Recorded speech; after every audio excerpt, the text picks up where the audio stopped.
This happened in October of 2022. I was living alone in a small house inside a quiet, family-style neighborhood. I'd been there since 2015, and over the years, I'd watched how Halloween slowly died out. After 2020, no one really celebrated anymore. People stopped putting up decorations, and the kids didn't seem interested in dressing up or going door to door for candy. It used to be a big deal. Every house would get into it. But for the last couple of years, Halloween night had been completely silent. No laughter, no footsteps, nothing. I honestly thought this year would be the same. That morning, I made myself some coffee and went to sit on the front porch to enjoy the cool October air and the orange leaves scattered everywhere. But as soon as I opened the front door, I saw something strange.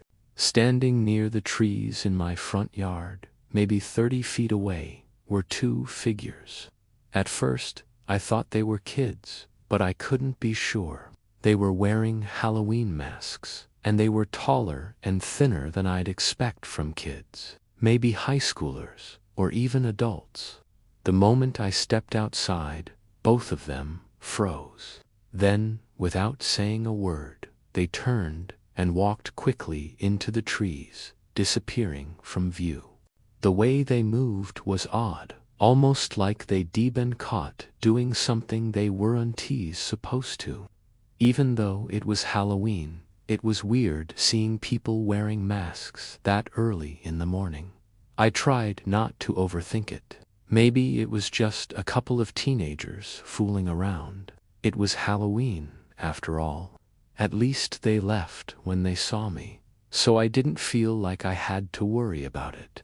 I sat there for a while, drinking my coffee and watching the leaves blow across the street before heading back inside to start my day. The rest of the day went by as usual until around 4 p.m. That was about the time trick-or-treaters usually started showing up, back when people actually still did that. Even though I hadn't seen any kids in years, I decided to grab a small bag of candy just in case.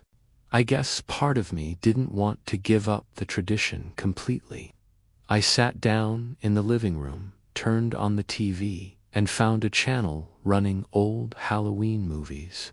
I left the curtains open so I could look out the window if anyone walked by. For hours, nothing happened. The only thing I saw were a few cars driving down the street. No kids, no decorations, no sound of laughter, just quiet.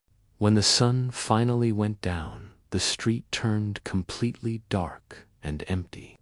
Even after all this time, it still felt strange seeing my neighborhood like that on Halloween night. I stayed in the living room, half watching whatever movie was playing, when suddenly, around 8 o'clock, I heard a knock at the door. It startled me. I hadn't seen anyone walk up to the house, and it was pretty late for Still, I grabbed the bowl of candy and opened the door. The moment I did, a chill ran down my back. Standing there were the same two masked figures I'd seen earlier that morning. They were dressed completely in black hoodies, pants, gloves, and their faces were covered by those masks. Up close, they didn't look like kids at all. They were tall, maybe even my height, and definitely too old to be What made it even stranger was that they didn't have any bags or buckets for candy. They just stood there, completely silent. I couldn't even see their eyes through the masks. Trying to play it off, I held out the bowl and asked if they wanted some candy, but neither of them said a single word or made a move. They just stared. After a few seconds of uncomfortable silence, I slowly closed the door and locked it, feeling uneasy. At first, I told myself it was probably just a prank, some weird Halloween joke they were pulling on me. Maybe they were trying to scare me for fun. I waited a minute, then peeked out the window, but they were gone. Somehow that made me feel even more uneasy, but I convinced myself to forget about it. I went back to the couch, turned the volume up, and tried to relax. The night dragged on. By the time I finally got up to go to bed, it was around 1 or 2 a.m. The two masked kids hadn't crossed my mind in hours.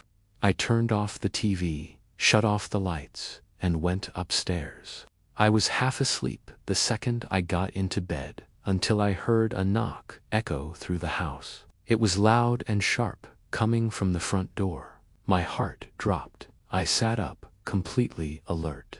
Then it came again. Another knock, slow and deliberate, echoing through the quiet halls. I quietly stepped out of my bedroom and looked down the stairs toward the front door. Through the dim light, I could see the outline of someone standing there. My stomach twisted. It had to be them.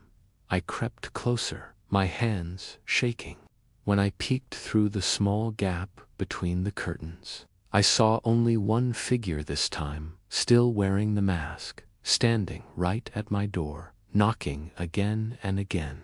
But what terrified me more was the question that instantly hit me. Where was the other one? Backing away from the door, I tried to stay quiet, my mind racing. That's when I heard it, a soft, creaking sound behind me. It came from the hallway. I spun around. At the end of the hall stood a dark silhouette. Before I could even react, he charged toward me, sprinting fast, holding something shiny in his hand, a knife. I bolted up the stairs, slamming my bedroom door and locking it. My hands were shaking so badly I could barely move the dresser in front of the door.